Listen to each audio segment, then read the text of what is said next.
정치권 관심 뉴스 짚어보는 포커스 나이트 시간입니다. 오늘은 최수영, 김준일 두 분 평론가와 함께하겠습니다. 두 분 안녕하십니까?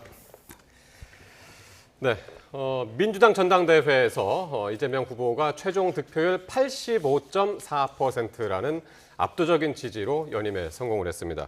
이게 민주당 계열 정당에서 당대표 연임, 이게 고 김대중 전 대통령 이후 처음이라고 그러죠? 그렇습니다. 그때는 또 더더군다나 이제 총재 시절, 제왕적 총재 시절 아닙니까? 그러니까 대통령이 총재를 겸임하던 시절이니까 연임을 한 거니까 지금과는 정치적 환경도 완전 다른 거죠. 지금은 말 그대로 그냥 그 이재명 대표가 연임을 거의 그러니까 전통적으로 할 수 없는 상황에서 연임에 성공한 거니까 이거는 70년 민주당 역사에서 굉장히 이례적인 상황으로 봐야 되는데 저는 어쨌든 이제 이재명 대표는 민주당 그 자체가 된 것 같고 우리가 이제 누가 이제 좀 제가 뭐 비아냥은 아닙니다. 유일 체제가 됐다 해도 사실 과언이 아니죠. 왜냐하면 사실 이번에 뭐 선출되기도 전에 벌써 이제 이번 그 전당대 행사에서 기본사회라는 걸 당원에 넣기로 한 거잖아요. 사실 기본사회는 기본소득의 연장선상 아닙니까? 그렇다면 이재명 대표의 브랜드 같은 건데 이미 그것을 했다는 거는 본인이 연임에 성공했다는 그 이상으로 당을 완전히 장악했다는 하나의 상징이 되겠고, 그다음에 사실은 이번 그 원래 2년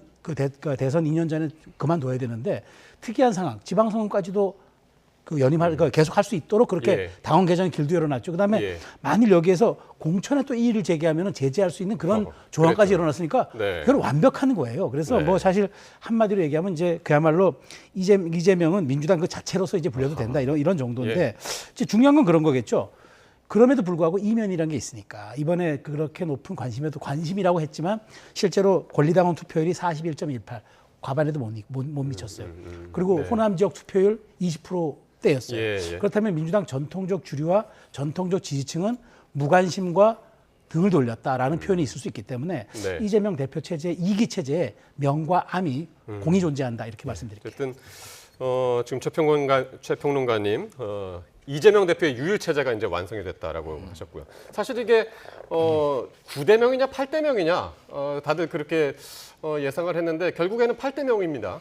예, 뭐 저는 80% 중반대 제가 예측을 했었는데 딱 맞추셨네요. 예, 뭐 맨날 틀리는 게 많아서 뭐 이거 하나 맞췄다고. 근데 대충 이제 이 정도가 나올 것 같았어요. 그러니까 뭐 큰 의미가 있지는 않습니다. 앞자리가 9냐 8이냐 뭐 그 정도로 이제 압도적이고 이거는 대진운도 있는 거죠. 상대가 정말로 좀 강력한 경쟁 후보가 있었으면은 그 정도로 압도적으로 얻기는 어렵지만 아무래도 김두관 후보가 그 정도로 이제 좀 경쟁력을 보여주지 못했다 이렇게 보면 될 것 같습니다. 그래서 뭐 이재명 유일 체제 맞고요. 사실 뭐 이 득표율이 높은 거를 가지고 뭐라고 할 수는 없죠. 뭐 한동훈 대표가 85% 나왔으면 또 얼마나 좋아했겠습니까? 뭐 그런 거죠. 그러니까 이거를 가지고 뭐라고 할 수 있는 건 아니고, 근데 최수영 평론가님 말씀하셨다시피 사실은 그 앞단에서의 과정에서의 조금 좀 무리한 것들 뭐 이런 것들이 아무래도 좀 부담이 될 것 같고, 이거는 사실은 이 더 앞단에서의 이제 공천 과정에서 이것까지 이제 연결지어서 사람들은 이제 볼 수밖에 없거든요. 그렇기 때문에 그 이제 뭐 소위 말해서 이제 친명들만 살아남고 이제 비명들 학살했던 그 과정들을 보면서 조금 이거에 대해서 조금 좋지 않게 보시는 분들도 좀 있는 거는 사실인 것 같습니다. 그럼에도 불구하고 어쨌든 이거는 당원들이 선택한 거기 때문에 뭐 당원들의 뭐 판단을 존중할 필요는 있는 거죠.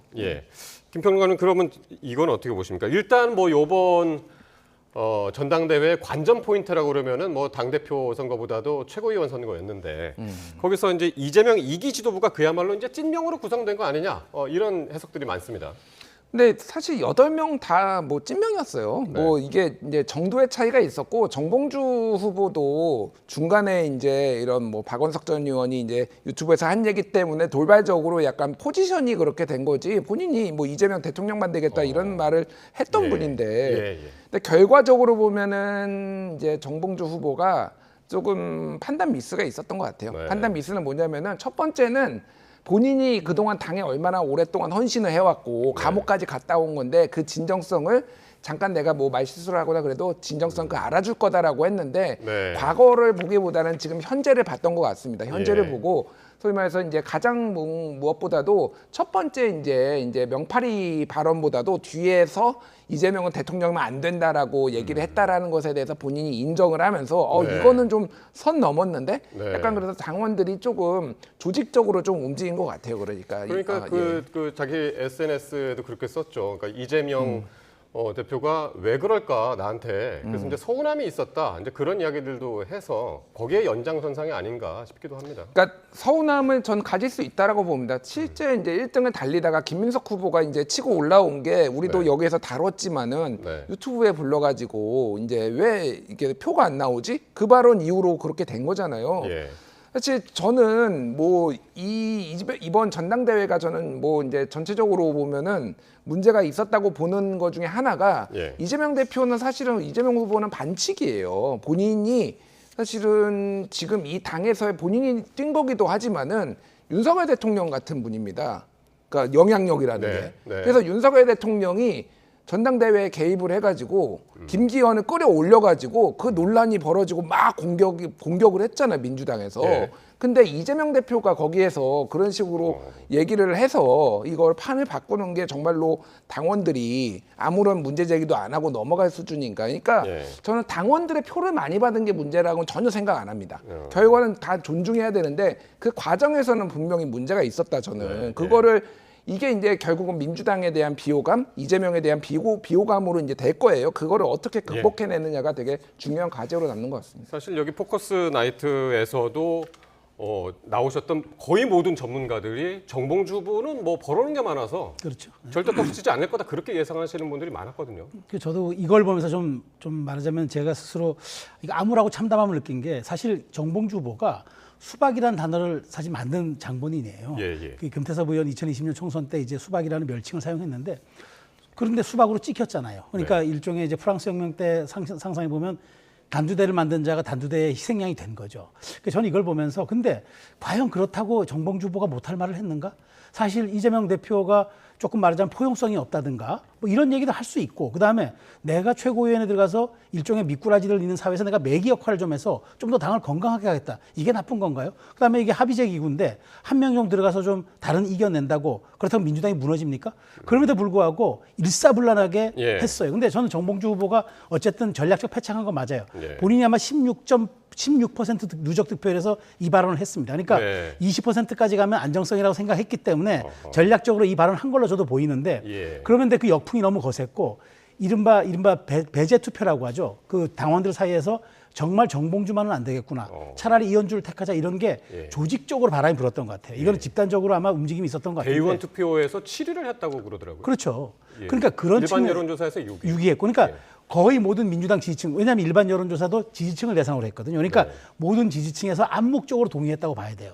그렇다면은 좀 이것이 과연 건강한 당인가 이런 이제 그런 질문에 직면하게 되고 또 하나는 그렇게 한 명쯤도 포용 못하는 정당으로 비춰지는 거 굉장히 그것도 중요한 포인트가 될 것 같은데 어찌 되었건 저는 이제 이재명 대표가 되었으므로 저는 앞으로 이제 민심과 당심의 괴리도를 얼마큼 좁혀내느냐. 왜냐하면 이 괴리를 좁히지 못하면 국민의 피로감이 높아지죠.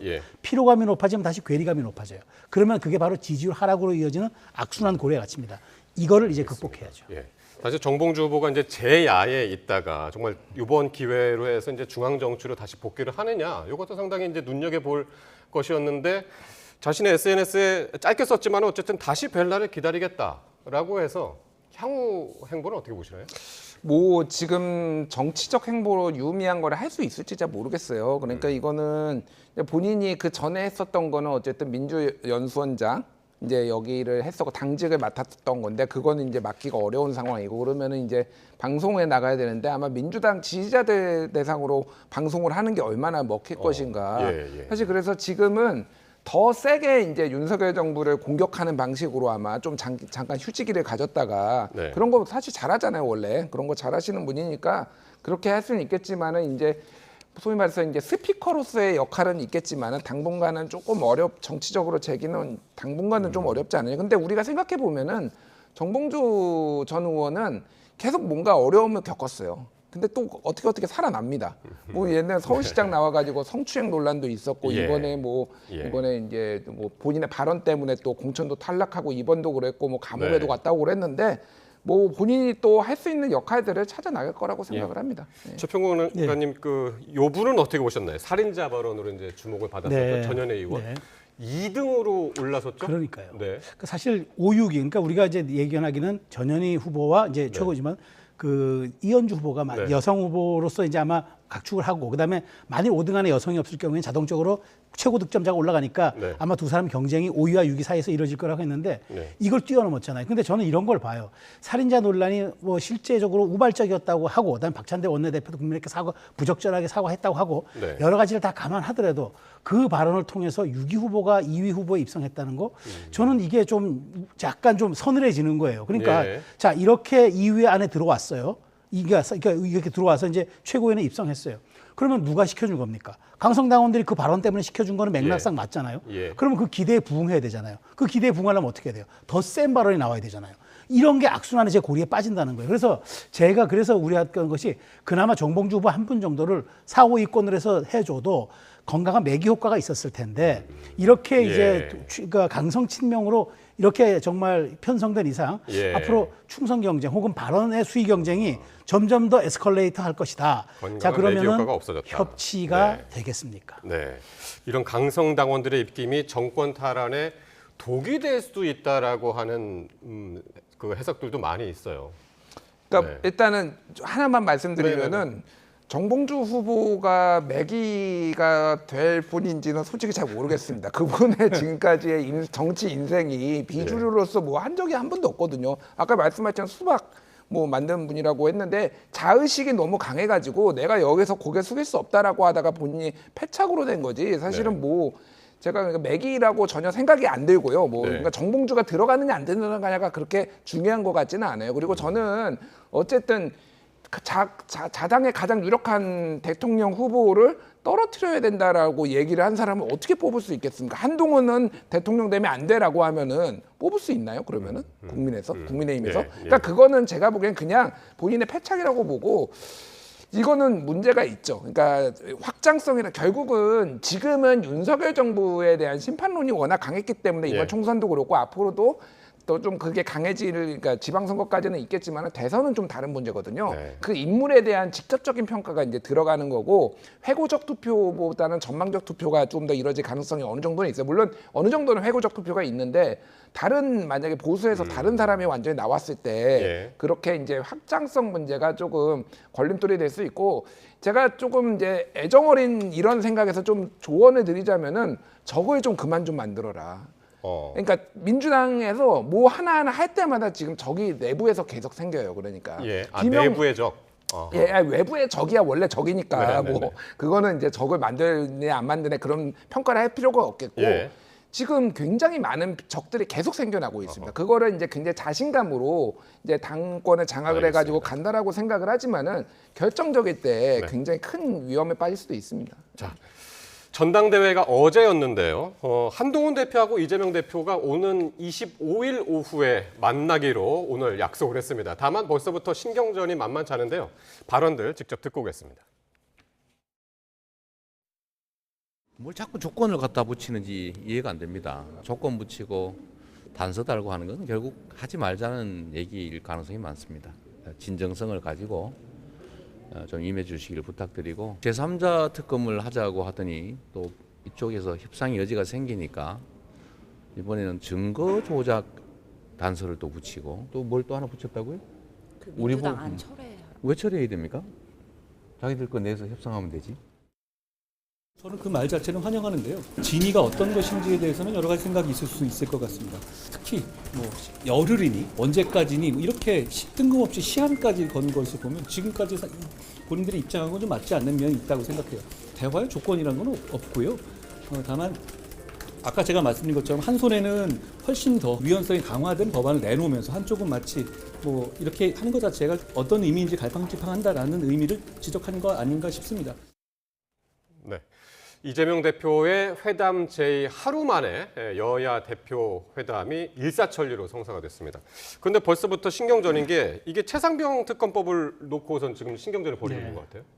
근데 최상병 특검이 무슨 민생하고 관련이 있습니까? 이거는 그냥 하는 과정에서 진행하면 돼요. 그러니까 저는 지금 이재명 대표는 왜 한 대표 말 바꾸느냐고 그다음에 한동훈 대표는 아니 무슨 뭐 열흘 정도 시간 정해놓고 하라는 그런 법안이 어디 있냐 세상에. 그 협의하다 보면 되는 거지. 이 논리잖아요. 근데 저는 이 게임의 승자는 누가 통 큰 양보를 하느냐에 달려 있어요. 이재명 대표 먹사내집 얘기하죠. 한동훈 대표 이제 성과 내겠다고 얘기하죠. 민생에 올인하겠다 얘기하죠. 근데 여기에서 그러면 이 말하자면 정무적 이슈인 이런 특검을 가지고 줄다리기 하는 모습을 보이는 순간 저는 그것을 계속 끌고 가는 사람이 패자가 될 거라고 봐요. 여기서 오히려 통 큰 말하자면 전환적 제안을 하거나 지금 서로가 지금 양 대표가 된 지 얼마 안 된 분들이기 때문에 누가 더 이슈 오너십을 가지고 자기 운동장으로 끌어들여서 내 걸 소화해내느냐. 저는 이게 클 거라고 봐요. 국민이 거기에서 국민은 메시지와 이미지에서 다 지도자의 모습을 보거든요. 네. 그렇기 때문에 저는 각 당의 진영의 지금 유불리를 따지는 최상병 특검을 가지고 네가 먼저 해라 내가 먼저 해라 뭘 처리해야만 한다. 이걸 가지고 장기적으로 끌어봤자 전혀 도움이 안 됩니다. 진짜 이걸 양보하는 사람이 저는 이긴다고 보기 때문에 어떤 식의 양보? 저는 자신의 것을 그쪽에 넘겨서 알아서 하세요라고 하는 사람이 저는 승자가 될 거라고 보고 민생에서의 이슈 오너십을 누가 더 보여주느냐. 이게 게임의 법칙이 될 겁니다. 그러니까요. 두 대표의 통 큰 결단으로 날짜는 정말 단번에 결정이 됐는데 저는 이게 궁금해요. 최상병 특검법과 관련해서 민주당이 왜 26일까지 그 한동훈 대표한테 그 안을 내라고 했을까요? 그러니까 25일이 일요일이니까 이제 26일 월요일 날 내라고 하는 거죠. 그러니까 비슷한 때에 내라. 쉽게 얘기를 하면 일요일 날 법안을 낼 수는 없으니까 뭐 그런 거고요.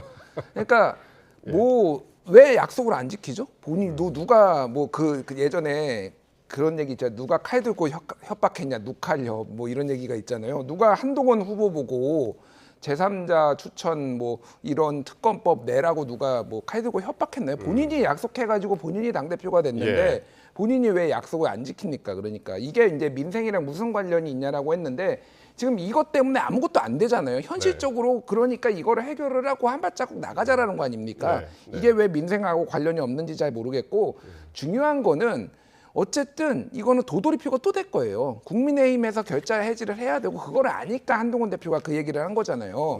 그리고 협상이란 거는 결국은 본인들이 유리한 전장에서 조건을 달면서 원래 이제 사전에 조율을 하잖아요. 민주당이 보기에는 최상병 특검이 가장 우리가 원하는 거고 유리한 전장이다라고 보니까 이거를 얘기를 하는 거고 뭐 국민의힘 한동훈 대표는 금투세 얘기 계속 하잖아요. 본인이 보기에는 금투세가 가장 유리한 전장이라고 보는 거죠. 뭐 그 과정에서 왜 최상병 특검 얘기하냐 그러면 이쪽에서 왜 금투세 가지고 얘기하냐 뭐 이런 식으로 되면 안 되니까 그냥 통 크게 저는 했으면 좋겠다. 어쨌든 지리하게 조금 뭐 조율이 있겠지만은 결과적으로 보면은 한동훈 대표는 이거를 안 받으면 안 받을수록 본인이 약속한 것도 지키지 않는 그런 정치인으로 이제 낙인 찍힐 수밖에 없다고 생각을 합니다. 그러면 그 민생 법안들은 어떻게 보시나요? 지금 말씀하신 그 금투세. 국민의힘에서는 이거 폐지하자는 입장인 것 같고 민주당에서는 이걸 일단 이재명 대표는 유예 쪽에 좀 관심을 두고 있는 것 같아요. 그러니까 수정안을 내거나 유예를 내거나 이게 그러니까 뭐가 비슷하냐면은 예전에 그 이제 준연동형 비례대표제하고 똑같아요. 비슷해요. 비슷한 맥락이라는 게 뭐냐면은 이 준연동형 비례대표제를 없애려면은 법안을 만들어야 돼요. 새로. 그러니까 이거는 뭐 폐지만 하면 되기는 하는데 어쨌든 가만히 두면은 그냥 그대로 가는 겁니다. 그러니까 이게 그래서 칼자루를 새로운 법안을 만들면은 이를테면 대통령의 거부권도 행사할 수 있고 뭐 그런 거지만 이거는 사실은 민주당이 완벽하게 칼자루를 쥐었다라고 보면 될 것 같고 폐지를 이제 뭐 국민의힘은 입장이 그거니까 폐지를 얘기할 수 있으면은 민주당에서는 폐지를 받기는 매우 어렵다. 진성준 정책위 회장이 이번에 유임됐지만은 매우 강하게 지금 이거는 해야 된다라고 얘기를 하고 있잖아요. 그러니까 보완 예를 들면 세액공제를 뭐 1억 원으로 한다든지 아니면은 뭐 장기 투자가 지금 하는 것들이 별로 이득이 안 나니 장기 투자를 유도할 수 있게 뭐 한다든지 이런 보완들이 조금 나오지 않을까. 그 와중에서 좀 협상이 이루어지지 않을까 저는 그렇게 전망합니다. 저는 이제 여기에서 조금 이제 다르게 보는 게 이제 이 금투세 논란 있잖아요. 이재명 대표가 이거 조금 더 들여봐야 되는 게 자, 그 한 달 이상 그 벌어졌던 그 민주당 전당대회에서 가장 관심을 끌었을 때가 바로 금투세에서 1억 원 기준을 상향하겠다는 그 발언 났을 때 전 언론이 달라붙고 관심이 제일 높았었어요. 이제 근데 그걸 상기해야 돼요. 그러니까 왜 관심이 높았느냐? 시장의 어떤 반응이기도 하겠지만 바로 그것이 이재명 대표가 구체적으로 민생에 접근하네라는 신호를 주었고 그걸 봤기 때문에 관심을 표명한 거예요. 그래서 그에서 논란이 벌어지다가 말씀하신 것처럼 진성준 정책위장이 또 한마디 하면서 민주당의 여러 가지 측면에 좀 나중에 좀 고려해봐야 된다는 얘기를 하면서 다시 이제 그 수면 밑으로 가라앉았는데 네. 여기서 하나 핵심 그거거든요. 정치가 갈등의 조정자 역할을 해야지 조장자 역할을 하면 안 되는 것 아닙니까? 그거를 이재명 대표가 잘 명심해야 될 거예요. 그런 측면에서 단순하게 금투세 하나만 놓고 볼 게 아니라 어디에서 국민들이 반응했는지 정치는 국민이 원하는데 어떻게 우리가 거기에 이제 그 응답을 해줘야 하는지 그걸 한번 염두에 둘 필요가 있다는 말씀을 드리고 싶은 거예요. 예. 금투세하고 이제 25만 원 지원법 요게 이제 대표 회담에서 큰 관심 중에 이제 하나가 될 것 같고요. 그럼 영수회담을 함께 보겠는데 대통령실은 여전히 국회 정상화가 먼저다라고 하는 거 보니까 사실상 거부 입장이다 이렇게 봐도 될까요? 어떻게 보세요? 그렇죠. 저는 이제 그렇게 보는데 영수회담이라는 게 일종의 탑다운 방식이잖아요. 두 사람이 만나서 다 풀어버리고 이제 내리자 하는 건데 지난번 한번 해봤잖아요. 그 정치적 효능감이라는 건 간단합니다. 네. 여야가 이미 말하자면은 좀 그 정치가 제대로 돌아갈 때 영수회담이 촉매제 역할을 하거나 마지막 매듭을 풀어주는 역할을 하는 거지 이게 처음에 물꼬를 터주는 역할을 해줄 수는 없는 거예요. 그러니까 저는 그래서 지금 대통령실 거부했다는 얘기는 국회 정상화라고 얘기했는데 저는 굳이 정상화가 아니더라도 여야 대표가 최소한 만나서 일정한 한두 가지라도 합의에 이르렀다 하면은 그게 정상화의 시초 아니겠습니까? 그리고 다음 달이 정기국회입니다. 자, 그렇다면은 정기국회를 앞두고 대통령이 또 예산안 시정연설도 해야 돼요. 그렇다면 자연스럽게 저는 그게 될 수가 있는데 굳이 먼저 하기가 어렵다는 얘기를 국회 정상화라고 표현했으니까 예. 여야 대표 만나서 합의하는 게 국회 정상화 아닙니까? 예. 저는 그 이후로 검토할 수 있다고 봅니다. 네, 김준일 평론가 어떻게 보시나요? 지금 축하난을 가지고도 지금 진실 게임 양상을 벌이고 있어서 아니 정상 예. 윤석열 대통령이 네. 그 국민의힘 이제 당 대표 된 다음에 한동훈 대표 된 다음에 그러니까 선출된 당 대표나 이제 최고위원뿐만이 아니라 사무총장한테도 난을 보냈어요. 네. 거의 없는 일입니다. 지명직한테 이렇게 보내는 거는 그 정도로 애정이 있고 막 하는데 그냥 대표실로 이재명 당대표실로 보내면 안 되나요? 이거를 꼭 뭐 누구랑 조율을 하고 복잡하게 해야 되나요? 그러니까 그냥 네. 저는 이런 거 하나하나가 대통령이 좀 통 크게 정치를 하셨으면 좋겠다. 이런 거 가지고 왜 하는지 뭐 김경수 사면을 요청했네 안 했네 그런 거를 받았네 안 했네 그런 거 사소한 거 가지고 왜 이렇게 네. 갈등을 일으키는지 모르겠고 기본적으로 저는 영수회담을 하기는 할 텐데 시간이 상당히 걸릴 거다. 왜 그러냐면은 신뢰관계가 없어요. 지난번에 말씀하셨지만 지난번에 한 번 했는데 네. 이재명 대표는 이제 말 못하게 할 것 같으니까 본인이 꺼내가지고 한참 읽고 그런 다음에 이제 함성득 이제 이명백 두 비선 아니가 뭐 이런 두 사람이 나와가지고 했던 논란들 그 이후에 뭐 누가 제안을 했네 안 했네 경쟁자를 치우네 안 했네 그러니까 지금 만나봤자 신뢰가 없으면은 네. 이게 될 거가 아니라서 알겠습니다. 저도 좀 시간이 필요할 것 같습니다. 예, 영수회담 어떻게 진행될지 함께 지켜보고요. 자, 정치권에서는 또 과거사 문제와 관련해서 김태효 국가안보실 제1차장의 중요한 것은 일본의 마음이다라는 발언을 놓고 논란이 이어지고 있습니다. 발언 먼저 듣고 오겠습니다. 과거사 문제에 대해서 일본이 또 고개를 돌리고 필요한 말을 하지 않으면 또 거기에 대해서 엄중하게 따지고 변화를 시도해야겠지만 중요한 건 일본의 마음이죠. 마음이 없는 사람을 다그쳐서 억지로 사과를 받아낼 때 그것이 과연 진정한가? 대통령실에서 배려해야 될 것은 대일본 제국 천황이 아니라 대한민국 국민의 마음입니다. 제가 말 전체를 보지 못했습니다만 그게 뭐 일본의 입장이 훨씬 더 중요한 거 이런 취지를 말하는 것은 아니지 않았을까 싶습니다. 중요한 건 대한민국 국민의 마음이죠. 네, 중요한 건 일본의 마음이다. 대통령 광복절 경축사에서 한일 과거사 언급이 빠진 데 대해서 답하는 과정에서 이제 나온 발언이었는데 어떻게 들으셨습니까? 그러니까 저도 어쨌든 그 대통령실의 최고위급 공직자잖아요.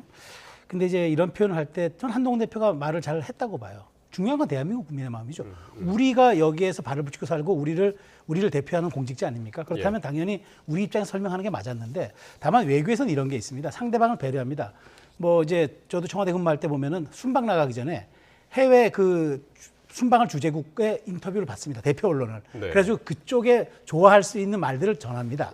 근데 그건 그쪽에 전하는 외교의 메시지고 예. 또 우리 쪽에 전하는 내부의 메시지도 다릅니다. 네. 그런데 8.15 어쨌든 경축사에서 설령 대통령이 미래를 보고 가자. 그러니까 과거에 발목 잡히지 말고 미래를 보고 가고 그게 그 길의 길이다. 우리가 비로소 지금 GDP도 우리가 앞서고 있는데 비로소 우리가 일본을 압도하는 길은 그게 오히려 그게 그 길의 길이다. 그게 맥락이었다 할지라도 중요한 건 네. 대한민국 국민의 마음이죠. 그래서 저는 어쨌든 김태호 차장이 어떤 마음이 있었든 간에 예. 최소한 이게 워딩으로 나오고 전달되는 과정에서는 조금 우리 국민의 눈높이와 마음에 헤아리지 못했다라는 측면에서 저도 지적을 하고요. 다만 중요한 건 앞으로 대일 관계에서 본인은 외교관으로서 해야 되니까 그 밸런스를 어떻게 앞으로 유지하는가가 저는 굉장히 중요한 관건이라고 봅니다. 예. 김평공론가님은 어떻게 들으셨나요? 그러니까 대한민국 안보실장이 지금 4번째가 됐어요. 지금 네. 그러니까 조태용, 김성한, 장호진의 신원식까지 지금 2년 3개월 만에 4번째가 됐는데 그 안보실에서 한 번도 안 맡긴 분이 저분입니다. 그러니까 그렇죠. 진짜 실수예요. 저분하고 갈등이 있어가지고 다 교체됐다라는 얘기가 있는데 저분이 대표적으로 이제 한미일 동맹, 저도 뭐 동맹이라기보다 한미일이 이제 같이 굳건하게 군사 협력을 하는 거 저도 뭐 찬성은 합니다만은 그 정도가 지나쳐요. 그러니까 거의 친일에 가깝다. 제가 보기에는 그동안의 발언들이나 논란들을 보면은, 그러니까 왜 저도 일본은 단순한 말실수가 아니다. 말실수가 아니에요. 그러니까 지금의 정부의 어떤 스탠스나 이게 네. 다 지금 저분에서 나오는 게 아닌가 저는 그렇게 생각을 합니다. 그리고 어허, 예. 일본은 그러니까 SBS가 작년 3월에 보도한 거에 따르면은 53번을 사과나 유감 표명을 했습니다. 맞아요. 엄청 많이 했어요. 예. 근데 왜 이런 일이 반복을 합니까? 또 망언하고 사과하고 또 망언하고 그런 거거든요. 사과는 필요하지 않아요. 이제 일본은 행동으로 보여야 됩니다. 예. 왜 독도를 우리나라 땅, 자기네 일본 땅이라고 얘기를 하고 왜 교과서 왜곡을 하고 이런 거에 대한 이제 시정 조치를 윤석열 정부가 요구해야 되는데 꿀먹은 벙어리처럼 있고 사도광산이나 냅다 퍼주고 이러니까 국민들이 다 화가 나는 거 아닌가. 그 와중에 지금 일본의 마음이 중요하다고 하는 게 네. 이분은 그래도 경질 안 될 거예요. 왜냐하면 핵심이니까. 예. 그러니까 지금 이 친일 기조의 가장 핵심인 게 이분이다. 그리고 윤석열 대통령하고 거의 모든 이제 인식을 같이 한다. 이렇게 볼 수밖에 없을 것 같습니다. 네. 일단은 이제 김준일 평론가의 이제 개인적인 이제 발언으로 듣고요. 자, 윤 대통령이 오늘 한 발언이 또 지금 이제 화제가 됐는데 어떤 발언이었냐면요. 지난 광복절 경축사에서 가짜 뉴스 유포자들을 비판한 데 이어서 오늘 을지훈련 메시지에서도 북한의 가짜뉴스 공격에 대비할 것을 강조를 했습니다. 민주당 반응까지 함께 듣고 오겠습니다. 허위 정보와 가짜뉴스 유포, 사이버 공격과 같은 북한의 회색지대 도발에 대한 대응 태세를 강화해야 합니다. 우리 사회 내부에는 자유민주주의 체제를 위협하는 반국가 세력들이 곳곳에서 암약하고 있습니다. 북한은 개전 초기부터 이들을 동원하여 폭력과 여론몰이 그리고 선전선동으로 국민적 혼란을 가중하고 국론 분열을 꾀할 것입니다. 이러한 혼란과 분열을 차단하고 전 국민의 항전 의지를 높일 수 있는 방안을 적극 강구해야 합니다. 윤 대통령이 오늘 국무회의에서 우리 사회 곳곳에서 암약하고 있다고 한 반국가 세력들은 해방 후 친일파가 그리고 독재 정권의 하수인들이 즐겨 쓰던 표현입니다. 국무회의를 극우 지지층 결집용 정쟁의 장으로 활용하는 윤석열 대통령의 위험한 행태를 강력히 규탄합니다. 친일 DNA를 드러냈다가 국민 분노에 직면하자 북풍몰이를 하겠다는 것입니까? 예, 반국가 세력. 윤 대통령이 이번뿐만이 아니라요. 지난해 광복절 경축사에서도 그랬고 올해 3월에도 반국가 세력 언급을 했었는데 민주당에서는 독재 정권에서 쓰던 말이다. 이렇게 반발을 하고 있단 말이죠. 저는 뭐 굳이 그렇게 반발해야 할 이유를 모르겠어요. 네. 사실 이게 뭐 반국가 세력이라고 하는 걸 야당을 지칭하겠습니까? 그건 저는 아니라고 보고요. 지금 예. 그렇잖아요. 우리가 TPO라는 게 있잖아요. 시간, 상황, 그다음에 시간, 장소, 상황이라는 게 있는데 지금 을지훈련 기간에 앞둔 상황에서 대통령이 국무회의 발언에서 예. 그다음에 지금 상황은 북한이 오물풍선을 날려보내면서 남남 갈등까지 유도하고 실제 우리가 거의 대응하는 과정에서 왜 우리가 자꾸 대북 확성기를 틀거나 북한을 왜 자극하느냐. 그래 북한이 날려보내지라고 우리 사회 갈등이 벌어지잖아요. 예. 이런 상황에서 대통령이 최소한 을지훈련 우리가 정말 방어 태세를 점검하는 그런 훈련에서 이런 메시지 저는 나올 수 있다고 좀 봐요. 그러니까 네. 이런 발언이 평상시에 국무에서 나왔다 그러면은 논란이 될 수 있지만 예. 을지 훈련에 돌입하는 상황에서 나온 거 아닙니까? 네. 자 그렇다면 우리가 방어 태세 강화하고 정신무장 강화하고 그다음에 반국가 세력들의 어떤 그런 도발에 대해서 우리가 엄중 대처하자. 전 대통령이 국가 원수로서 국군 통수권자로서 할 수 있는 얘기인데 다만 이것은 민주당이 왜 이렇게 말하자면 뭐 우리를 겨냥한 건 아니냐는 식의 독재 세력으로의 귀환 이렇게 좀 과도하게 해석하는 거는 을지훈련이라는 상황을 좀 보고 우리가 좀 그렇게 맥락 속에서 이해해야지 예. 이걸 단순 국무의 발언으로 보는 건 조금 과도한 것 같습니다. 을지훈련이라는 특별한 상황을 감안을 해야 된다라는 말씀이셨는데 이 그 반국가 세력이라는 게 누굴 지칭하는 걸까요, 김평론가님? 그러게요. 저도 궁금합니다. 혹시 네. 저를 지칭하는 게 아닌가 뭐 이런 생각이 드네요. 예, 저는 반국가 세력이 아니고요. 네. 그러니까 그 정봉주 후보가 이재명 파리 이 얘기를 자기가 뿌리 뽑겠다라고 얘기했잖아요. 그러니까 이제 물어보잖아요. 기자들이 그날만 5번을 물어봤어요. 그게 누굽니까? 누굽니까? 네네네. 5번을 네. 물어봤는데 끝까지 얘기를 얘기 안 안 했죠. 했어요. 네. 그래서 어떻게 됐나요? 그러니까 뭐 온갖 추측과 뭐 이상한 논란만 벌어졌습니다. 저는 예. 진짜 궁금한데 대통령께서 반국가 세력이 누군지 좀 밝혀줬으면 좋겠다. 지난번에도 반국가 세력 작년 8.15에도 얘기를 하셨고 매번 예. 얘기를 하고 이렇게 분란만 일어나고 있잖아요. 지금 우리 지칭하는 거야? 나 지칭하는 거야? 이렇게 논란만 되고 있는데 저는 다른 것보다도 전 국민의 항전 의지 이게 그러니까 약간 전시국가 같은 느낌이에요. 그러니까 네, 이게 네. 뭐 전쟁하자라는 건가? 그러니까 저는 약간 네타냐후 이스라엘의 네타냐후 같은 느낌이 드는 게 굉장히 이제 주변 국가하고 이제 고의적으로 네타냐후가 지금 부패 혐의로 기소가 돼가지고 총리 자리에 내려오면 바로 감옥 갈 위기예요. 그러니까 주변국하고 하마스 치고 헤즈볼라 치고 뭐 이란 테헤란 치고 이러면서 끊임없이 지금 분란을 일으키거든요. 굉장히 저는 위험한 상황에 지금 대한민국 안보가 지금 갈 수도 있겠다 이런 생각이 듭니다. 항전의지라는 얘기는 글쎄요 이게 지금 전쟁을 치르자는 건가요 지금? 알겠습니다. 자, 이런 가운데 윤석열 대통령의 오늘 여론조사 지지율이 나왔는데요. 이거 마지막으로 한번 보겠습니다.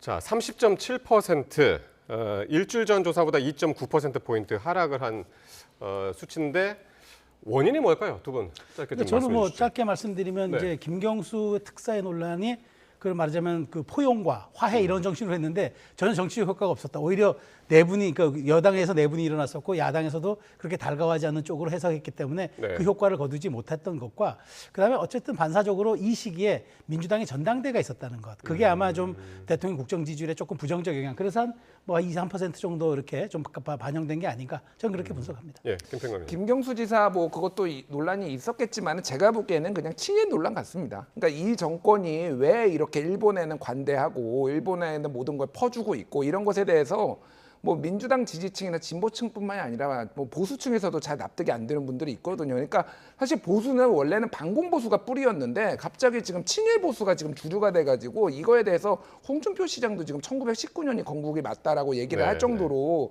이게 좀 갈라져 있어요. 그래서 대통령이 8.15 광복절에 지금 국민들에다 갈라치기 하고 지금 이렇게 어지럽게 해야 되는 게 맞는 것인가 저는 예. 그 생각이 들고 그래서 제발 좀 친일적인 기조를 좀 버리셨으면 좋겠다. 좀 간곡히 말씀드리겠습니다. 예, 두 분 말씀 여기까지 듣겠습니다. 최수영, 김준일 두 분 평론가였습니다. 고맙습니다.